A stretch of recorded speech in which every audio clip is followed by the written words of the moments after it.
बढ़िया प्रश्नटिए ए नामक वृत्तर व्यासार्ध बी नामक वृत्तर व्यासार्धर 2 गुण अटे पुनश्च बी रो व्यासार्ध सी रो वृत्तर व्यासार्धर 2 गुण अटे। तो आपण माने एटा केमति करिवे सब बेले मन रखंतु जे कहा ऊपर मूल्यटा निर्भर करूछि ना देखो सब जेकी सी ऊपर निर्भर करूछि सी रो बी ऊपर निर्भर करूछि ए। तो आमे मने कर नबा कोन ना मने कर व्यासार्ध कहा ना सी वृत्तर होछि कितना x।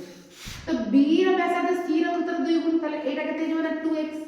प्रथम वाक्य कहि जे a नामक वृत्त b नामक वृत्तर 2 गुण तमार एटा 4x भल से बुझे चेष्टा करंतु ए x रो एटा होछि 2 गुण तो बाहर केते 2x यार ये होछि 2 गुण तो हला 4x अर्थात a वृत्तर व्यासार्ध 4x b वृत्तर व्यासार्ध 2x uh c वृत्तर व्यासार्ध हला x। तो एतिके हमको मिलला। तो एबे से कोइ सेमानकर क्षेत्रफल कोन बाहर करिया को अनुपात बाहर करिया भल से देखंतु क्षेत्रफल अनुपात हम केमि बाहर करिया। आपण माने सूत्र जानिथिबे जे वृत्तर क्षेत्रफल सूत्र आपण मानको सूत्र भल से मन रखिया पे पड़े।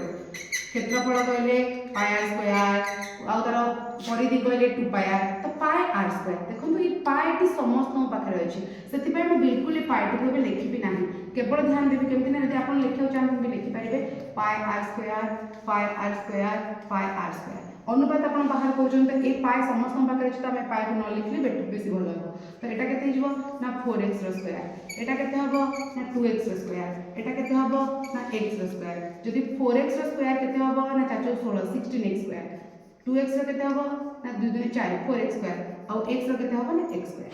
एबे आपण देखंतु समस्त पाखरे x स्क्वायर अछि x स्क्वायर को हम कोन कर दबा ना भूली जिबा रहिला केते ना 16 तापर द्वितीय रहिला 4 तृतीय रे किछ नै कहले 1 तो केते हला ना 16 अनुपात 4 अनुपात 1।